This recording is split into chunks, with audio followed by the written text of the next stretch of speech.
வணக்கம். இந்த வீடியோவில் கென்யாவுக்கு நான் போயிருந்தேன். அந்த கென்யாவுக்கு போகும்போது நம்ம என்னென்ன விசா ஃபார்மாலிட்டிஸு, எப்படி ஃப்ளைட் புக் பண்ணுறது, எங்கே நான் ஸ்டாப் ஃப்ளைட்டை இது பண்ணுறது, என்ன ஃப்ளைட்டை சூஸ் பண்ணலாம் அப்படின்ற விஷயங்களை என்னோடய எக்ஸ்பீரியன்ஸை நான் அதில் ஷேர் பண்ணிக்கிறேன். நீங்கள் கென்யா போகிற ஐடியா இருக்கவங்களுக்கு இந்த வீடியோ உபயோகமாக இருக்கும். நாங்கள் எதுக்குயா 12 மணிக்கு சுடுகாட்டுக்கு போகணும் அப்படின்னு கேட்குறவங்க இந்த வீடியோவை ஸ்கிப் பண்ணிட்டு போங்க. இல்லை கென்யாவை பார்க்கணுன்னு நினச்சிங்கன்னா இந்த வீடியோவை நீங்கள் பார்க்கலாம். சில ரோட்ஸ் எப்படி இருக்குது, அங்கே வெஹிக்கிள்ஸ் எப்படி இருக்குது, மனிதர்கள் எப்படி இருப்பாங்க அப்படின்னு பார்க்க விரும்புனீங்கனாக்கா, கிளைமேட் எப்படி இருக்குன்னு பார்க்க விரும்புனா இந்த வீடியோவை பார்க்கலாம். எனக்கு தெரிஞ்சதை நான் இதில் சொல்லியிருக்கேன். 24க்கு முன்னாடி ஆன் அரைவல் விசால் தான். இப்போ அவங்க இடிஏன்னு சொல்லிவிட்டு ஆன்லைனில் நீங்கள் அப்ளை பண்ணலாம். நான் போனது பிஸ்னஸ் மீட்டிங்கிறதுனால அதை பிஸ்னஸ் மீட்டிங் செலக்ட் பண்ணிவிட்டு, ஸோ நம்ம கம்பெனியில் ஒரு லெட்டர் கொடுப்பாங்க. இந்த மாதிரி இன்னார் இந்த விஷயமா பிஸ்னஸ் மீட்டிங்காக இவங்களை மீட் பண்ண போகிறாரு அப்படின்னு நம்ம சைட்லேருந்து நம்ம கம்பெனியோட லெட்டர்லேருந்து நம்மளோட சுப்பீரியர் ஒரு பாஸ் ஒரு லெட்டர் கொடுப்பாங்க. அது ஒன்று. இன்னொன்று நம்ம எங்கே யாரை மீட் பண்ண போகிறோமோ அவங்க சைட்லேருந்து ஒரு இன்விடேஷன் லெட்டர் ஒன்று கொடுப்பாங்க. இது ரெண்டையும் நீங்கள் அப்லோட் பண்ணணும். அதுக்கப்புறம் பாஸ்போர்ட் காப்பி, உங்களோட பாஸ்போர்ட் ஃபோட்டோ இதெல்லாம் கேட்கும். அதெல்லாம் டீட்டெயிலெலாம் கொஞ்சம் ப்ராப்பராக அப்ளை ஃப்ளைட் டிக்கெட்டு, அதுக்கப்புறம் நீங்கள் ரிட்டன் டிக்கெட்டோட கேட்கும். அதுக்கப்புறம் நீங்கள் தங்கியிருக்கிற ஹோட்டல் புக்கிங் இருக்குல்ல அதையும் கேட்கும். இதெல்லாம் நீங்கள் அப்ளை பண்ணிவிட்டு எல்லாம் ப்ராப்பராக அப்ளை பண்ணிவிட்டு $34 US டாலர் கேட்குது. அதை நீங்கள் பே பண்ணிட்டீங்கன்னாக்கா அடுத்த 5வது நிமிஷம் உங்களுக்கு மெயிலில் அந்த இடிஏன்ற விசா, டூரிஸ்ட் விசாவோ இல்லை பிஸ்னஸ் விசாவோ வந்துடும் உங்களுக்கு.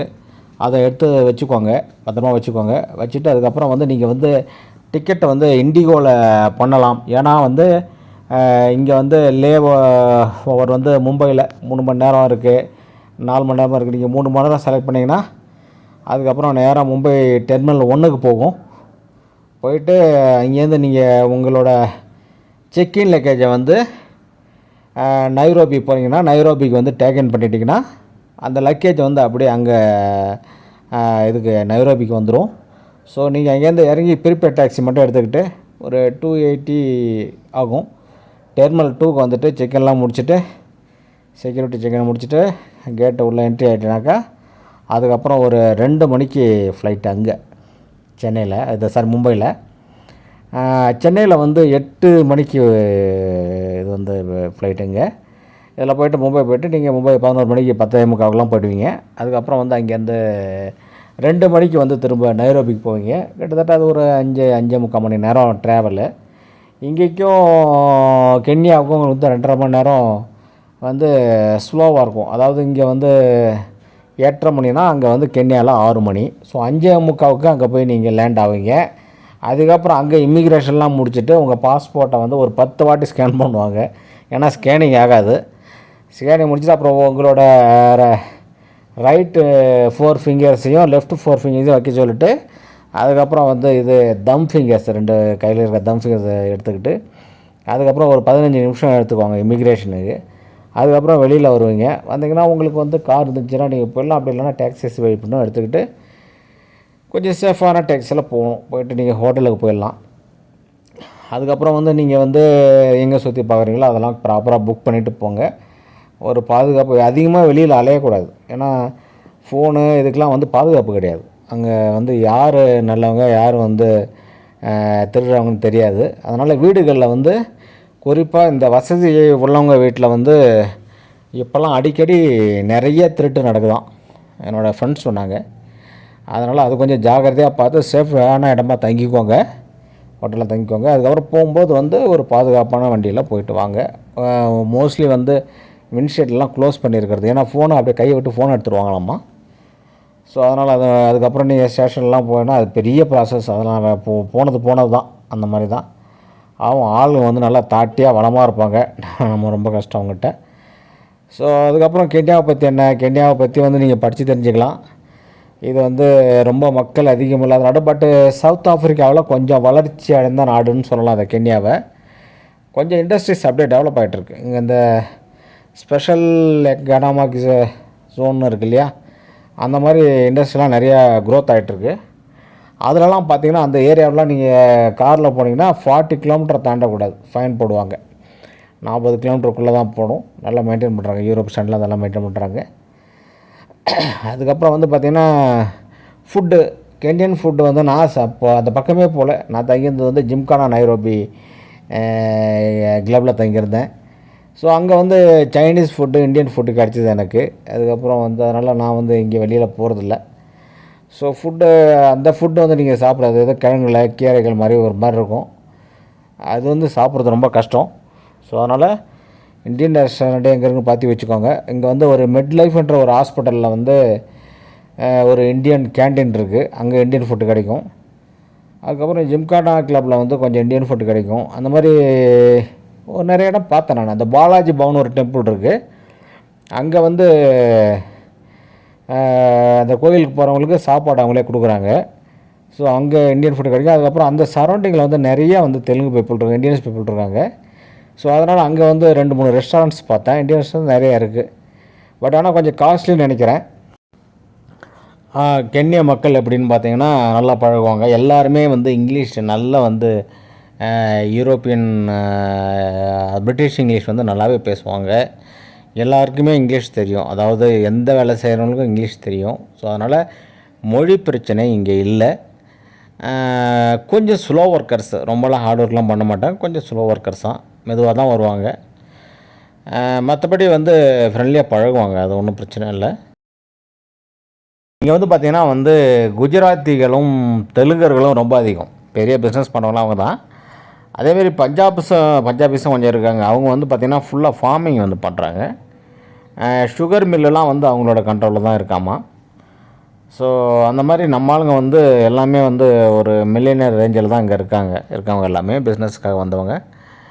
ஏன்னா இங்கே வந்து இந்த மாதிரி ஆப்பிரிக்கா நாடுகளில் வந்து டெக்னாலஜி அந்தளவுக்கு வளரலை. அதனால் இவங்க வந்து நம்ம இந்தியன்ஸ் கண்ட்ரிஸை வந்து சார்ந்திருக்காங்க. அவங்களும் நல்ல ப்ராஃபிட்டபுளாக பிஸ்னஸ் பண்ணுறாங்க, நல்லபடியாகவே இருக்காங்க. டூரிஸ்ட்டுகள் அதிகம் வர்றது பார்த்திங்கன்னா இந்த சஃபாரிக்காக தான், இந்த ஃபாரஸ்ட் சஃபாரிக்காக தான். அது இன்னும் நான் பார்க்கல. பட் அதுக்கான வண்டிகளை நிறைய சாலைகளில் பார்க்கலாம். அதன் பிறகு பார்த்திங்கன்னா டோல்கேட்டு, இங்கே டோல்கேட்லாம் வந்து ரொம்ப அதிகம். 20 கிலோமீட்டருக்கே பார்த்திங்கன்னா கிட்டத்தட்ட நீங்கள் வந்து 250 ரூபா வந்து பே பண்ணுற மாதிரி இருக்கும், எக்ஸ்பிரஸ் வேலாம் போனீங்கன்னாக்கா. அதேமாதிரி வந்து டிராஃபிக் வந்து ஒரு சில ரோட்டில் வந்து டிராஃபிக் பயங்கரமாக இருக்குது. மார்னிங்கும் ஈவினிங் வந்து பயங்கரமாக டிராஃபிக் இருக்கும். சாலைகளில் வந்து ட்ரைவிங் பண்ணுறது கொஞ்சம் கஷ்டம்தான். இங்கே வந்து சாக்கோன்னு ஒரு வேன் மாதிரி இருக்கும், டொயோட்டா வேனு. ஸோ அது வந்து பார்த்திங்கன்னா நம்ம ஊர் ஆட்டோலாம் மிஞ்சி அந்தளவுக்கு மோசமாக போவாங்க. இந்த மாதத்தில் இந்த மாதிரி ஒரு பூ பூக்குமா, அது ஆக்சுவலி நவம்பரில் நல்லா அழகாக இருக்குது. அது வந்து ஒரு திக்கான்ற ஒரு இடத்துல அந்த பூவை பார்த்தேன் நான். ரொம்ப சாலை ஓரங்களில் அந்த வயலட்டு கலராக நல்லா ரொம்ப அழகாக இருந்துச்சு அந்த இடம். அதுக்கப்புறம் வந்து கென்யா வந்து பைனாப்பிளுக்கு வந்து விளைச்சலுக்கு வந்து பேர் போன ஒரு கண்ட்ரி.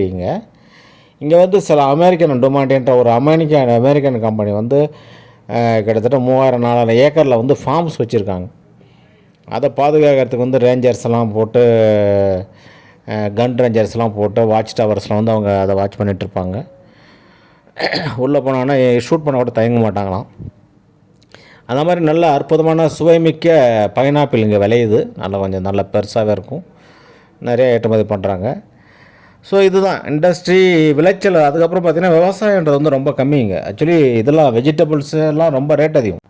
அதே போல் அப்பார்ட்மெண்ட் வீட்ஸும் ரொம்ப ரேட் அதிகம்னு கேள்விப்பட்டேன். எல்லாமே குறைஞ்சது வந்து 3 கோடி 4 கோடிக்கு மேலே தான் இங்கே வீடுகளே வந்து இருக்கும் அப்படின்ட்டு கேள்விப்பட்டேன். ஓரளவு அவுட்டரில் எதாவது கம்மியாக இருக்குமோ தெரியல. பட் சிட்டி சென்டரில், நைரோபி சிட்டி சென்டரில் பார்த்திங்கன்னா குறைஞ்சது 5 கோடி 6 கோடி வேணும் வீடு வாங்குறதுக்கு அப்படின்னு நண்பர் சொன்னாப்புல. கென்யாவில் வந்து மிக முக்கியமான அம்சம் என்னன்னாக்கா கிளைமேட் நல்லா நம்ம ஊட்டி மாதிரியே இருக்கும் எப்பயுமே. நைட்டில் வந்து சம்மரில் கூட உங்களுக்கு வந்து 15 டிகிரி தான் போகும், 15 டிகிரி வரைக்கும் போடும்.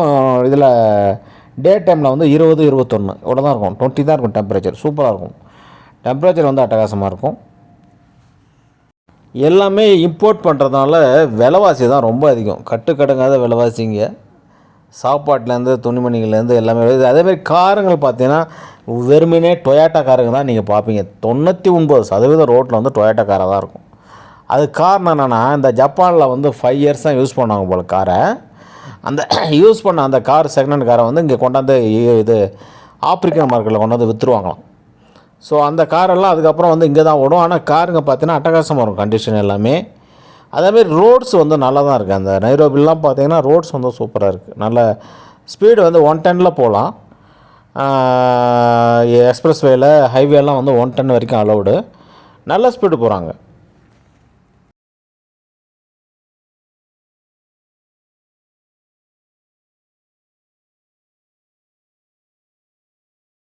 வணக்கம். பாருங்கள், இதுதான் கென்யாவில் இருக்கிற கார்களோட பிராண்ட்ஸ் இது தான். மோஸ்ட்லி வந்து நமக்கு வந்து டொயோட்டா கார்கள் தான் இருக்கும். டொயோட்டோ, அதுக்கப்புறம் நிசான் பார்க்கலாம். இதில் என்னென்னா இந்த கண்ட்ரிக்குன்னு வந்து கொஞ்சம் சில மாடல்கள் வந்து அது ஒரு வித்தியாசமான மாடல்கள் இருக்காங்க. கொஞ்சம் நிசான் பார்க்குறேன், அங்கங்கே நிசான் கார் பார்க்குறேன். மஸ்ஸா, அப்புறம் வந்து நிசானில் வந்து நோட்டுன்னு ஒரு கார் இருக்குது. இது வந்து பார்த்திங்கன்னா உங்களுக்கு டொயோட்டாவில் வந்து மார்க் எக்ஸ் அப்படின்னு ஒரு கார் இருக்குது. யா, இந்த மாதிரி பிராண்ட்ஸ் தான் நம்ம அதிகமாக பார்க்க முடியும் கென்யாவில். அதே போல் வந்து இங்கே நைட் லைஃப் வந்து ரொம்ப அதிகமாக முக்கியத்துவம் கொடுப்பாங்க போல். வந்து நாங்கள் வந்து பார்த்திங்கன்னா ஒரு 12 மணி வரைக்கும் பார்த்திங்கன்னா எங்கள் ஹோட்டலில் வந்து பார்த்திங்கன்னா ஒரே பாட்டும் கூத்துமாக இருக்கும். அதேமாதிரி நிறைய கேசினோக்கள் இருக்குதுன்னு கேள்விப்பட்டேன். முழுக்க மேற்கத்திய கலாச்சாரம் தான் இங்கேயும். கென்யாவுக்குன்னு ஒரு கலாச்சாரம் இருக்கா தெரில, பட் அவங்க ஃபாலோ பண்ணுறது பார்த்தீங்கன்னா மேற்கத்திய கலாச்சாரம் தான் எல்லாமே. அதுமாதிரி கொராகா டின்னர் அப்படின்னு ஒன்று இவங்க அட்டன் பண்ணுறாங்க நைட்டில். மோஸ்ட்லி வந்து வெள்ளிக்கிழமை இரவுகளில். இவங்க வந்து சனிக்கிழமை நைட்லாம் பெருசாக செலிப்ரேட் பண்ணுறதில்ல. வெள்ளிக்கிழமை நைட்டு வந்து இவங்களுக்கு வந்து வீக்கெண்டு மாதிரி. ஆக்சுவலி இங்கே என்ன பண்ணுறாங்கன்னா, ஒரு ரெஸ்டாரண்ட்டில் போய்ட்டு நீங்கள் புக் பண்ணிட்டீங்கனாக்கா அவங்க என்ன பண்ணுவாங்க, உங்களுக்கு சிக்கன் ஒராகா அப்படின்னாக்கா அதுக்கான சிக்கன் பண்ணுறதுக்கான சைடிஷ்லாம் கொண்டாந்து வச்சுருவாங்க. ஒரு அடுப்பை தந்தூரி அடுப்பு கொண்டாந்து வச்சுருவாங்க. பாத்திரம், அதை எண்ணெய் அதெல்லாம் கொடுத்துருவாங்க, கழுவி கரெக்டாக கொடுத்துருவாங்க. எது தேவையோ அதெல்லாம் கொடுப்பாங்க. நீங்கள் நம்மளே சமைச்சு நம்மளே ஒரு குரூப்பாக சாப்பிட்டு வருது. அதுதான் கொராகா டின்னர் அப்படின்ட்டு.